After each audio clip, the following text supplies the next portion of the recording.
के इस जोश भरे कार्यक्रम में हमारे बीच में मनाली के हमारे लोकप्रिय विधायक और हिमाचल प्रदेश में शिक्षा मंत्री भाई गोविंद सिंह ठाकुर जी,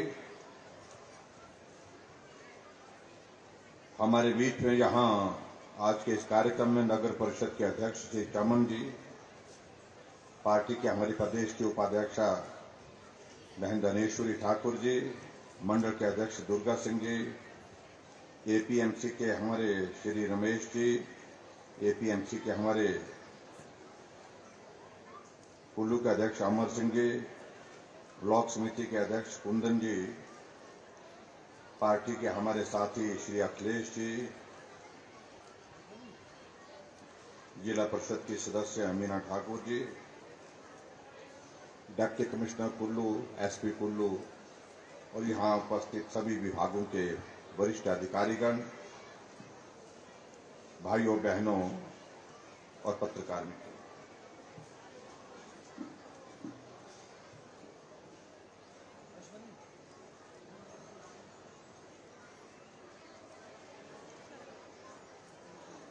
आज मनाली विधानसभा क्षेत्र में आप सबके बीच पे यहां आना हुआ है और नवरात्रि भी हैं। जहां कन्या पूजन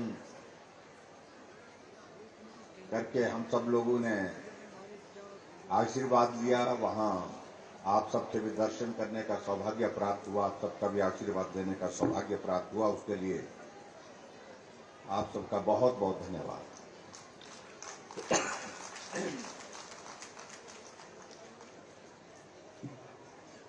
भाई गोविंद ठाकुर जी ने बहुत विस्तार से अपनी बातों का जिक्र किया है और मुझे इस बात की खुशी है कि जिस तरह से मैं इनका संबोधन सुन रहा था, लगातार एक के बाद दूसरी योजना, दूसरी के बाद तीसरी विकास कार्य की लंबी गाथा। समय की कमी है, शायद मुझे लगता कि अभी भी ऐसा लग रहा था इनकी बातों से कि भी अभी भी बहुत सारी चीजें ऐसी रह गई जिनका जिक्र इनसे नहीं हो पाया। इसका अर्थ यह है कि इस विधानसभा क्षेत्र में पिछले 5 वर्षों में जब से भाजपा की सरकार प्रदेश में बनी है, उसके बाद लगातार विकास कार्य को बहुत तेज गति मिली है। उसके लिए मैं आप सबको बहुत बहुत बधाई देता हूं। जो विकास कार्य यहां पर इस विधानसभा क्षेत्र के अंतर्गत हुए हैं और यहां आज भी हम देख रहे थे 14 उद्घाटन, 7 शिलान्यास, कुल मिलाकर के 21 उद्घाटन और शिलान्यास यहां पर हुए और जिस पर 202 करोड़ रुपए खर्च किए जा रहे हैं। इस बात के लिए भी मैं आप सबको बहुत बहुत बधाई देता हूं।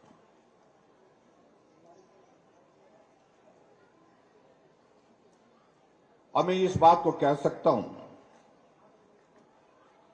कि स्वाभाविक रूप से जो विकास कार्य इन 5 वर्ष के कार्यकाल में इस विधानसभा क्षेत्र के अंतर्गत हुए हैं, उनकी आवश्यकता भी थी। उस आवश्यकता को हमने पूरा करने की कोशिश की है। और दूसरा, इस बात को भी मैं जिक्र करना चाह रहा हूं, मनाली आज हिमाचल प्रदेश का नहीं, पूरे देश दुनिया का एक आकर्षण का केंद्र है, एक इंटरनेशनल टूरिस्ट डेस्टिनेशन है। अगर विकास कार्य पूरे हिमाचल प्रदेश में हर जगह हो रहे हैं, हर विधानसभा क्षेत्र में हो रहे हैं, तो मनाली में कभी छोड़ी नहीं जा सकती थी। इस बात को लेकर के हमने, जो गोविंद ठाकुर जी ने कहा मनाली के लिए, हमने कभी मना नहीं किया और आज हम इन बातों को जमीन पर देख रहे हैं।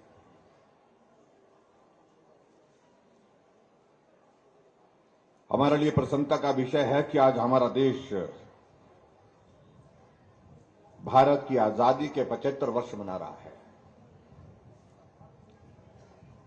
और 75 वर्ष की आजादी का एक लंबा सफर अमृत महोत्सव के रूप में मना रहा है। इसलिए आप लोगों ने देखा होगा पूरे देश भर में एक नया कार्यक्रम चल रहा है कि हर विभाग के कार्यक्रम हो रहे हैं। 75 वर्ष की इस यात्रा में भारत ने कहां से कहां तक यात्रा की, इन बातों का जिक्र हो रहा है। और हमारे लिए सौभाग्य की बात है कि जब 75 वर्ष का यह अमृत महोत्सव का कार्यक्रम पूरे देश भर में चल रहा है, हम उसको अपनी आंखों के सामने होते देख रहे हैं, अपने हाथों से उस काम को अंजाम दे रहे हैं, ये हमारे लिए प्रसन्नता का विषय है। और उसी तरह से हिमाचल प्रदेश की भी अगर हम बात कहें, ये सहयोग है हिमाचल प्रदेश का। जहां देश के 75 वर्ष आजादी के हुए हैं, वहां हिमाचल प्रदेश के भी गठन के 75 वर्ष पूर्ण हुए हैं। जब हम अपने साथियों के साथ बात कर रहे थे कि देश के आजादी के 75 वर्षों को तो अमृत महोत्सव के रूप में मनाया जा रहा है, लेकिन हम चुनाव के बहुत करीब हैं। और चुनाव के करीब होने की वजह से हमको क्या करना चाहिए, बहुत सारे सुझाव आए अधिकारियों से, अपने साथियों से। ये करना चाहिए, ऐसा करना चाहिए, वैसा करना चाहिए। लेकिन जब हमने देखा कि हमारे पास वक्त बहुत ज्यादा नहीं है, हमको चुनाव का भी काम करना है, इसलिए हमने कहा सिर्फ एक कार्यक्रम हम करेंगे। और वो एक कार्यक्रम क्या करने का तय किया हमने, वो कार्यक्रम तय करने का हमने इसलिए किया कि हिमाचल प्रदेश में, इस हिमाचल प्रदेश की प्रगति में हमारे हिमाचल वासियों का बहुत बड़ा योगदान रहा है। इसलिए सार्वजनिक मंच से उस योगदान के लिए उनका आभार व्यक्त करना चाहिए। इसलिए पूरे प्रदेश भर में हमको 75 कार्यक्रम अभिनंदन और आभार के करने चाहिए। और उसके अंतर्गत आज मैं मनाली में यहां पर आप सबके बीच में हूं, और मैं आज के इस कार्यक्रम में हिमाचल की इस यात्रा में मनाली वालों का भी बहुत बड़ा योगदान रहा, उसके लिए आप सबका भी बहुत बहुत धन्यवाद करता हूं। आप सबको बहुत बहुत बधाई देता हूं। और आने वाले समय में इस हिमाचल की यात्रा को आगे हम सतत बनाए रखें, तेज गति से आगे इसको बढ़ाते रहे, उसके लिए आप सबके सहयोग की अपेक्षा करता हूं।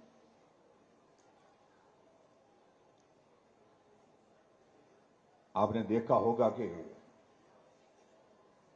हमारे कार्यक्रम में आने से, यहां पहुंचने से पहले डॉक्यूमेंट्री आप लोगों ने देखी।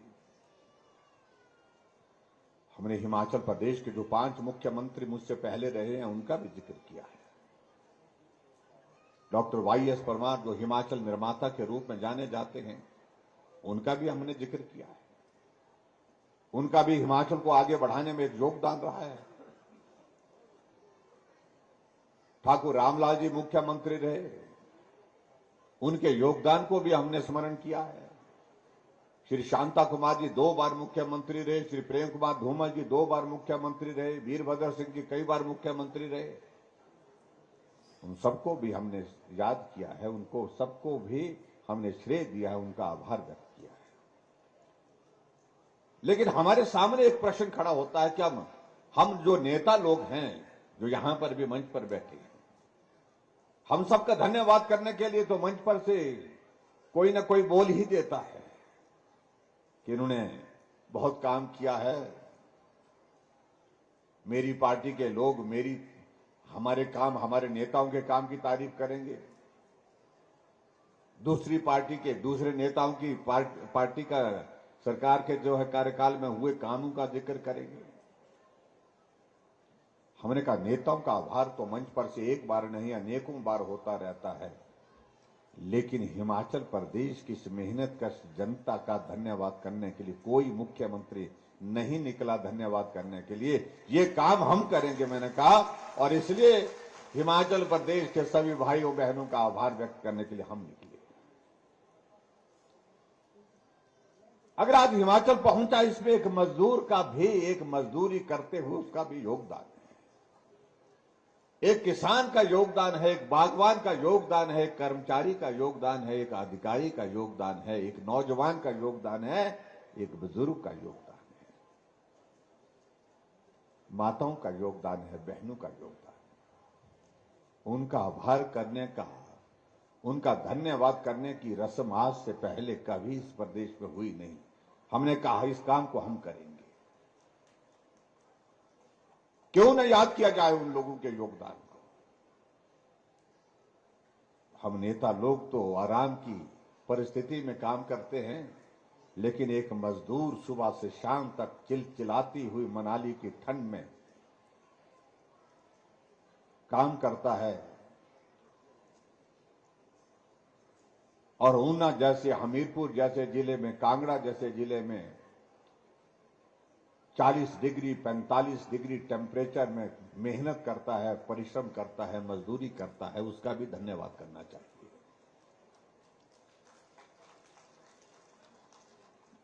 शायद आज से पहले ये भाव किसी व्यक्ति के मन में नहीं आ पाया। हम सड़कों से काम करते हुए साथियों को देखते हैं, गुजरते हैं। हम बड़े बड़े प्रोजेक्ट का उद्घाटन करने के लिए जाते हैं। उन उद्घाटन करने के बाद फिर उन लोगों पर हमारी नजर नहीं जाती है जिन लोगों ने उस प्रोजेक्ट को बना करके खड़ा किया है। इसलिए मुझे लगता है कि इस भाव को भी समझने की आवश्यकता है।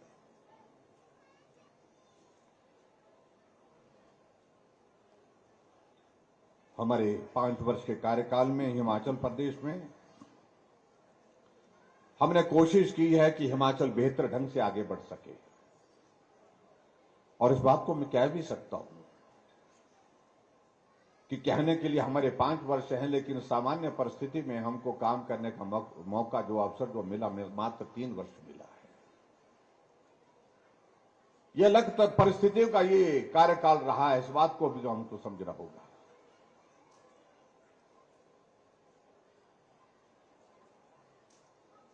हिमाचल प्रदेश में जो हमसे पहले जो मुख्यमंत्री रहे, उनको सौभाग्य प्राप्त हुआ सामान्य परिस्थिति में काम करने का, और हमें वो अवसर प्राप्त नहीं हो पाया, और इसलिए इस बात की कमी महसूस करते हैं। लेकिन मुझे इस बात को लेकर के भी आप सबके बीच में कहते हुए गर्व होता है कि जो चीजें हमसे पहले जो मुख्यमंत्री जो है उनको जो सबक नहीं सीखना उसको मिला, वो हमको मिला सीखना, क्योंकि कोविड ने एक नहीं अनेक सबक सिखाए हमको। एक नहीं अनेक तरह की एक तरह परेशानियों में से गुजर करके आगे कैसे बढ़ना है, ये सीख दी है। मैं देश के यशस्वी प्रधानमंत्री नरेंद्र मोदी जी का हृदय से आभार व्यक्त करता हूं, जिन्होंने संकट में हमको हौसला दिया। आप मजबूती के साथ बने रहिए, खड़े रहिए, हम इस संकट से बाहर निकलेंगे। और आज हम यहां मनाली के इस कार्यक्रम में हजारों की संख्या में यहां पर उपस्थित है, और यहां उपस्थित होकर के इस कार्यक्रम का आनंद ले रहे हैं। आप कल्पना करो, जब कोविड का दौर था, उस वक्त हम कभी कल्पना नहीं कर पा रहे थे कि हम ऐसे भीड़ में फिर से इकट्ठा हो पाएंगे। अगर आज हम इस प्रकार से हम हजारों की संख्या में यहां पर एकत्रित हुए हैं, तो ये श्रेय आप सबको भी जाता है, क्योंकि आपने कोविड की पहली डोज, कोविड की दूसरी डोज सारी की सारी पूर्ण की देश के प्रधानमंत्री नरेंद्र भाई मोदी जी के मार्गदर्शन का आपने पालन किया है।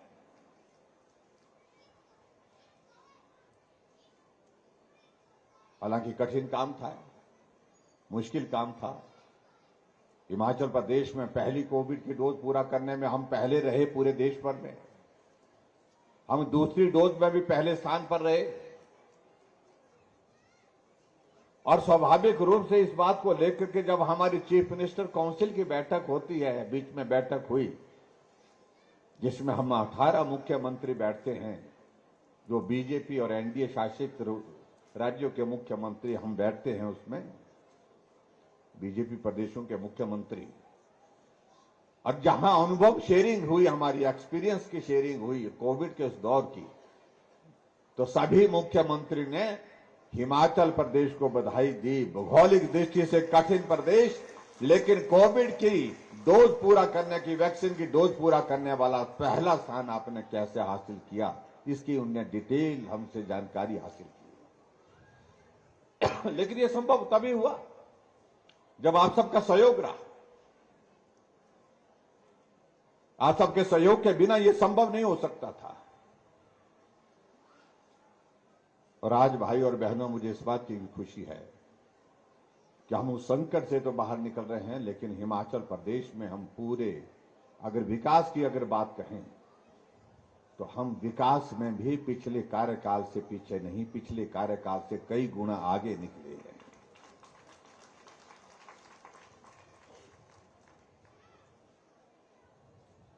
अगर हम सिर्फ सड़कों का अगर हम जिक्र करें तो मैं आपके सबके ध्यान में इस बात को लाना चाहता हूं, जहां आज से पहले जो सरकारें रही वो 3,500 किलोमीटर को मुश्किल से छू पाई थी हिमाचल में सड़कों के निर्माण को 5 वर्षों में।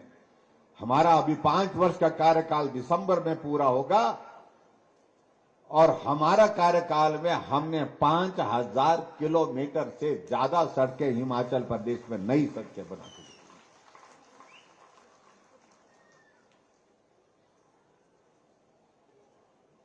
लेकिन इसमें हम इस बात को भी हम ना भूलें कि सड़कों को बनाने की अगर हम बात करें,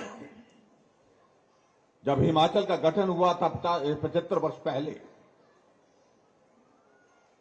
तो सड़कों की लंबाई 228 किलोमीटर थी। आज वो सड़कों की लंबाई 39,500 किलोमीटर से आगे बढ़कर के 40,000 किलोमीटर के करीब पहुंच गई।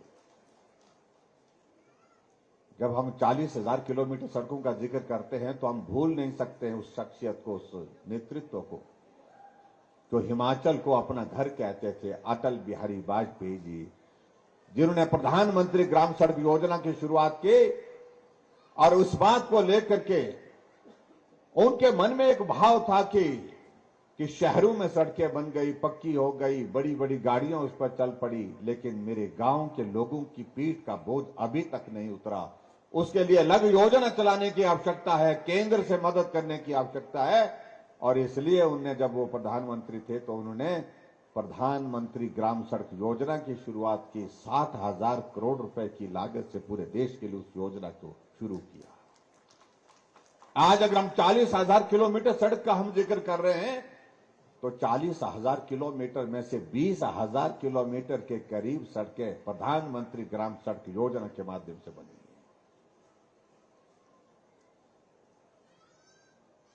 और हमारे लिए सौभाग्य की बात है कि जहां देश के पूर्व में प्रधानमंत्री रहे अटल बिहारी वाजपेयी, उनका एक बहुत बड़ा स्नेह हिमाचल के साथ रहा, लगाव रहा। मनाली के साथ प्रधानमंत्री रहते हुए भी कोई प्रधानमंत्री मनाली के प्रीनी के गांव में कोई रहा तो अटल बिहारी वाजपेयी जी रहे। एक दिन का नहीं, एक एक हफ्ते के लिए भी रहे।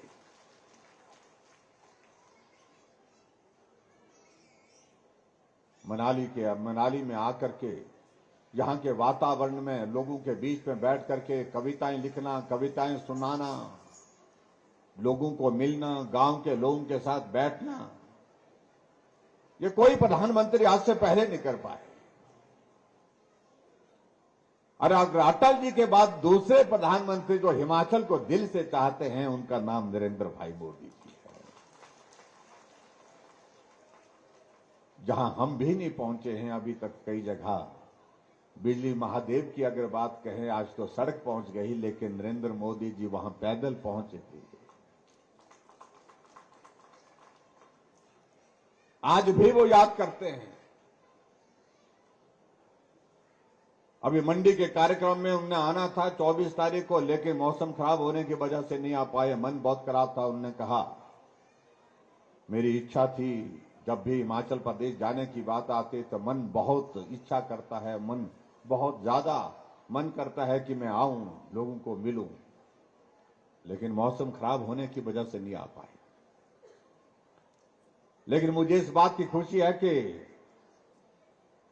कार्यक्रम खत्म होने के बाद शाम को हमारी बात होती है और प्रधानमंत्री जी ने कहा कि मैं 5 तारीख को फिर आ रहा हूं, बिलासपुर में ऑल इंडिया मेडिकल इंस्टीट्यूट का उद्घाटन करूंगा और उसके पश्चात कुल्लू में दशहरे को देखने के लिए भी आऊंगा, थोड़ा वक्त निकालूंगा, जरूर आ सकते।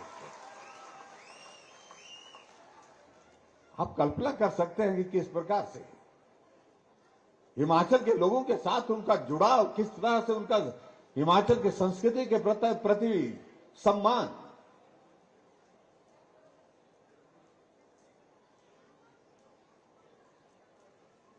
आठ साल का कार्यकाल प्रधानमंत्री के नाते जब पूरा होता है तो शिमला के रिज के मैदान में आने की बात कहते हैं प्रधानमंत्री जी, और शिमला के रिज के मैदान में आने से पहले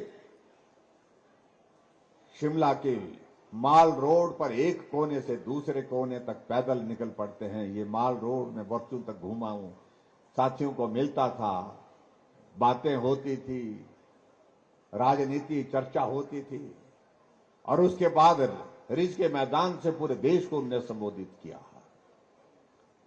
यह हमारे लिए सौभाग्य की बात है।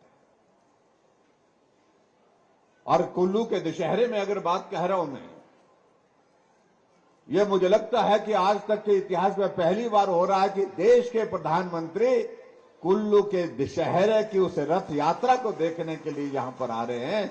रथ की जो हमारी शोभा यात्रा होती है उसको देखने के लिए आ रहे हैं। हमारे लिए गर्व के क्षण है ये।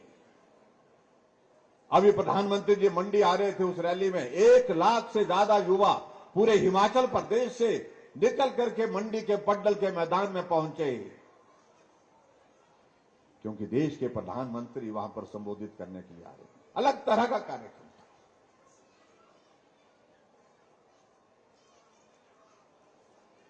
और जहां तक बात रहती है अभी अगले दौर की, हमारे कुछ साथी यहां पर बात कह रहे थे, हमारे गोविंद जी भी कह रहे थे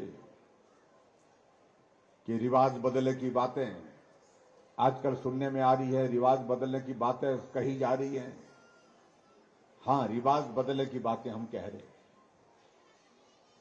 आजकल हमारे कांग्रेस के मित्र बहुत परेशान हैं कुछ बातों से, और परेशानी उनकी बाजी भी है, जायज भी है। एक तो हमारे तंबू से बहुत परेशानी है, बोलते बड़े बड़े तंबू लगा रहे हैं भाजपा वाले, बोलते भाजपा वाले। मैं कहा भाजपा वाले ने भारतीय जनता पार्टी की सरकार के माध्यम से तंबू लग रहा है। मैंने उनको कहा कि भाई तंबू की अगर बात कहते हो तो भाई ये हमारा तंबू तो दिल्ली में भी गड़ा हुआ है, हमारा तंबू तो हिमाचल में भी गड़ा हुआ है और गड़ा ही रहेगा, आने वाले लंबे समय तक रहेगा। तुम्हारा तो पूरे देश में उखड़ गया है, उसका हम क्या कर सकते हैं।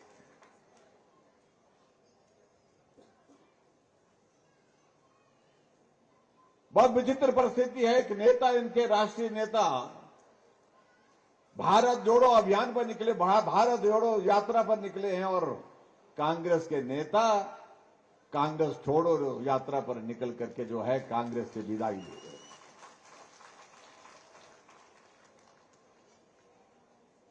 11 में से 8 विधायक कांग्रेस पार्टी की गोवा में छोड़ करके भारतीय जनता पार्टी में शामिल हो गए। और हिमाचल प्रदेश में आपने देखा कांग्रेस के वर्किंग प्रेसिडेंट पवन काजल भाजपा में शामिल हो गए। कांग्रेस पार्टी के विधायक और वाइस प्रेसिडेंट लखविंदर राणा कांग्रेस छोड़ करके भाजपा में शामिल हो गए। और अभी 4 दिन पहले कांग्रेस के वर्किंग प्रेसिडेंट हर्ष महाजन भी कांग्रेस पार्टी छोड़ के भाजपा में शामिल हो गए। कुछ लोगों ने कहा कि अब तो कांग्रेस प्रेसिडेंट के बारे में आपका क्या इरादा है। हमने कहा हमारा इरादा तो अच्छा ही है, वो भी अगर आना चाहते तो आ जाए। इनके वर्किंग प्रेसिडेंट 4 बनाए थे, 2 आ गए हैं।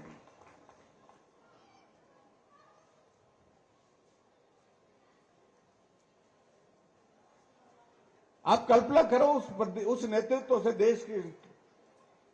अभी कुछ दिन पहले महंगाई पर एक कार्यक्रम किया, पूरे देश के लोगों को कांग्रेस वालों ने दिल्ली बुलाया, महंगाई पर प्रदर्शन किया, और प्रदर्शन करने के बाद इनके नेता राहुल गांधी जी भाषण देने लगे और कहने लगे कि आटा 40 रुपए लीटर हो गया।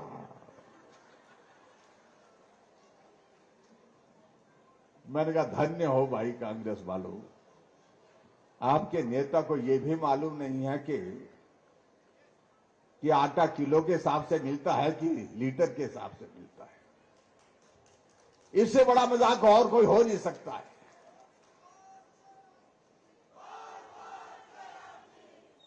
और दूसरी तरफ आप देखिए, हमारा नेतृत्व देखिए, हमारा नेतृत्व नरेंद्र मोदी जी को देखिए।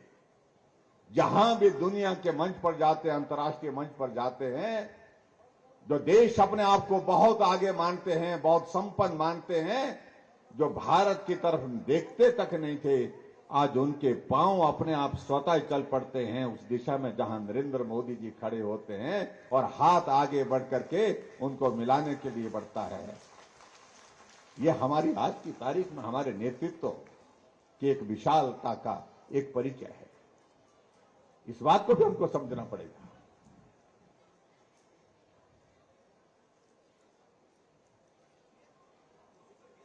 लेकिन हमारे सामने एक बात आती है कि आने वाले समय में हमको क्या करना है।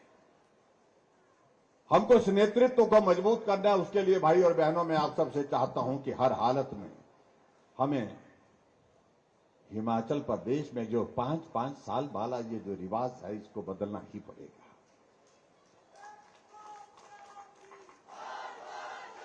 हमारे कुछ कांग्रेस के नेता बहुत परेशान हो गए। ये रिवाज बदलने की बात क्यों कह रहे हैं? हमने कहा हम अच्छे रिवाजों को बदलने की बात नहीं कह रहे हैं। अच्छे रिवाज हैं तो उनको तो और मजबूत करना चाहिए, लेकिन कुछ रिवाज खराब हैं तो उनको बदलना चाहिए। और मैं इस बात को बड़ा स्पष्ट करना चाहता हूं कि आज हम नहीं बात कह रहे हैं रिवाज बदलने की। हमने पहले दिन से रिवाज बदलने की शुरुआत की है हिमाचल में। अरे हिमाचल प्रदेश में रिवाज तो यह था कि जब सरकार बदलती थी तो पूर्व सरकार के नेताओं के खिलाफ मामले दर्ज कर दिए जाते थे। पूर्व सरकार के कामकाज की योजनाओं के बारे में जांच बिठा दी जाती थी। हमने कहा यह देवभूमि हिमाचल प्रदेश है, यहां पर इस प्रकार से हमको काम नहीं करना चाहिए। और इसलिए हमको एक ही बात करनी चाहिए कि ये रिवाज जो बना है, ये बदले की भावना से काम करने का, इसको बदलना चाहिए। हमने पहले दिन से रिवाज बदला है।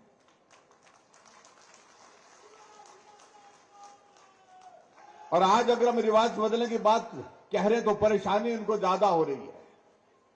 बोलते हमने बदल देंगे, हमने बदलने नहीं देंगे। हमने क्यों? तुमने रोकना कैसे है?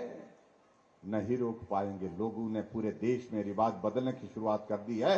हमारे अभी जिन प्रदेशों में चुनाव हुए, उत्तराखंड में आपने देखा चुनाव हुए, रिवाज तो यह था कि वहां हर 5 वर्ष के बाद सरकार बदल जाती थी, लेकिन अब की बार 5 वर्ष के बाद फिर भाजपा की सरकार वहां पर सत्ता में आई। रिवाज बदला है। पिछले 37 वर्षों से वो उत्तराखंड में, उत्तर प्रदेश में 37 वर्षों से हर 5 वर्ष के बाद सरकार बदल जाती थी, लेकिन अब की बार योगी जी थे, योगी जी फिर सत्ता में आ गए। रिवाज बदला है। गोवा में फिर भाजपा की सरकार, मणिपुर में फिर भाजपा की सरकार, और हरियाणा में भाजपा की सरकार 14 से 19 तक चली और 19 के बाद फिर भाजपा की सरकार चल रही है। गुजरात में पिछले 30 वर्षों से भाजपा की सरकार चल रही है। रिवाज पूरे देश में बदल गया तो हिमाचल क्यों पीछे रहेगा? तो इसलिए भाई और बहनों, आप सब मेरा यही निवेदन है। कई लोग कई बातें कहते हैं कि बड़े बड़े लोग नहीं कर पाए, जयराम तो किस खेत की मूली है। मुझे कोई परेशानी नहीं, मुझे मूली बोलो चाहे गाजर बोलो, जो मर्जी बोलो, लेकिन मैं इतना कहना चाहता हूं कि सारे काम बड़े लोगों से नहीं हो पाते हैं, कुछ काम छोटे लोगों से भी होते हैं। और कुछ लोग अपने आप को इतना बड़ा मान करके बैठे हैं कि सारी सत्ता, सारी चीजें उनके लिए बनी है। छोटे लोगों के लिए कुछ नहीं है। छोटे लोगों को तो आदेश दिया जाता है, तुम ये करो, तुम वो करो। लेकिन मैं बड़े लोगों को ये कहना चाहता हूं, अब की बार छोटे लोग मिल करके इस रिवाज को बदल डालेंगे और उसमें आप सबका आशीर्वाद चाहिए, वो आप सबकी शुभकामना चाहिए। हमने महिलाओं के लिए कहा, महिलाएं घर से बाहर निकलती है, काम के लिए निकलती हैं, आबादी का आधा हिस्सा है इनका। हमने कहा आने जाने का किराया कम करना चाहिए ताकि खर्चा कम हो, हमारी माताएं बहनें जा सके। हमने किराया आधा किया, उसके लिए मैं सभी को बधाई देता हूं। और कांग्रेस के लोग कहने लगे कि महिला को, इनको आपने मुफ्तखोर बना दिया। और मैं उनको कहना चाहूंगा कि इस चुनाव में उनको इस शब्द का भुगतान करना पड़ेगा। माताओं बहनों के प्रति सम्मान का भाव रखिए। उनको मुफ्तखोर शब्द अगर आपने कहा तो आप अपमान है, ये अपमान का आपको जो है भुगतान करना पड़ेगा। तैयार रहे, मैं कांग्रेस के मित्रों को कहना चाहता हूं। हमने मदद की है, हमने उनको राहत दी है, आधा किराया ले रहे हैं, आधा नहीं ले रहे, सिर्फ बात इतनी है। मुफ्तखोर हमने नहीं बनाया। हमने हिमाचल प्रदेश में 125 यूनिट बिजली देने का निर्णय किया, इसलिए किया कि हिमाचल बिजली पैदा करता है, आप दूसरे प्रदेशों को बिजली बेचते हैं। क्या हिमाचल के लोगों को यह अधिकार नहीं है, जो हिमाचल प्रदेश देवभूमि में रहते हैं, जहां अगर बिजली पैदा करते हैं तो उसमें हमको रियायत थोड़ी सी हो? हमने राहत दी, 125 यूनिट पर जीरो बिल हमने तय किया। लेकिन जब हमने ये सब किया, अब कह रहे हैं, गारंटी दे रहे हैं कांग्रेस के नेता कि हम सत्ता में आएंगे तो हम महिलाओं को पैसे देंगे। कितने पैसे देंगे? 1500 रुपए हर महीने के देंगे, और बिजली हम 125 यूनिट नहीं, हम 300 यूनिट देंगे। क्या करने जा रहे हो तुम? क्या संदेश दे?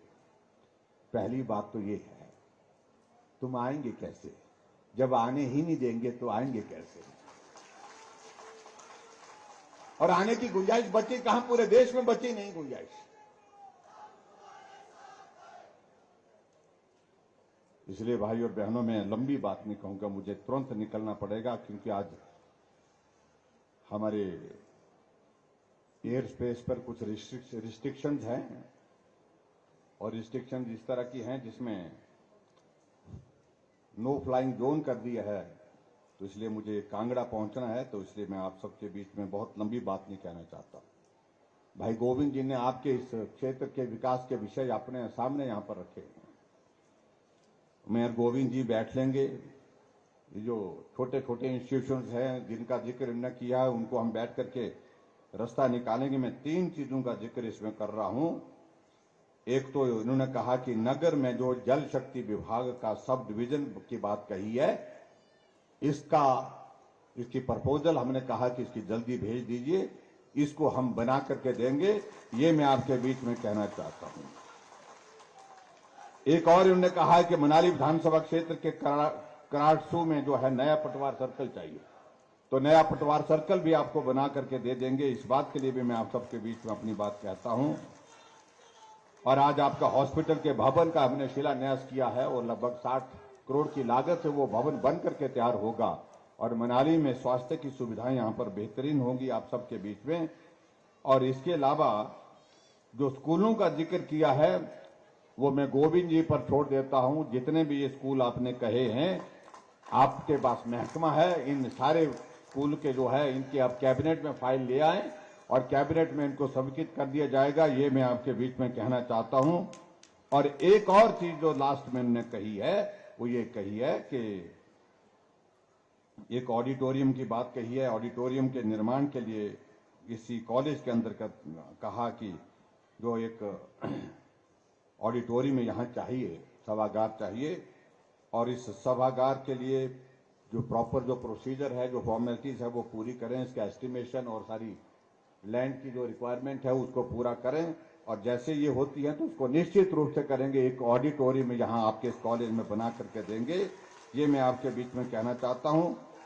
और बाकी लास्ट में अंत में एक चीज जो इन्होंने बात कही है, और वो बात कही है इन्होंने कि नगर में इन्होंने उप तहसील का जिक्र किया, लेकिन डीसी साहब कह रहे हैं कि उसमें संभावनाएं इस बात के लिए भी हैं, अगर हम दोनों तहसीलों से थोड़ा थोड़ा पोर्शन काटे तो सब तहसील नहीं, तहसील भी बन सकती है वो। तो उस तहसील का दर्जा जो है पूरा उसको दे दिया जाएगा। और इसकी प्रपोजल के लिए मैंने डिप्टी कमिश्नर महोदय जी से कहूंगा कि तुरंत इसकी प्रपोजल बना करके भेजे, ताकि हम इस काम को पूरा कर सकें। इतना ही मुझे कहना है। और अंत में एक बात जरूर कहनी है, और वो सबसे महत्वपूर्ण, ये मनाली साथ चाहिए, मजबूती के साथ चाहिए। गोविंद जी ने अपना पूरा समय आपकी सेवा में दिया है, हर क्षेत्र में काम किया है, बेहतरीन काम किया है। और आज से पहले मनाली में दावे के साथ मैं कह सकता हूं, इस तरह का काम मनाली में कभी नहीं हुआ जिस प्रकार के काम इस बार गोविंद जी के नेतृत्व में यहां पर हुआ है। इनको अपना पूरा आशीर्वाद आप दें।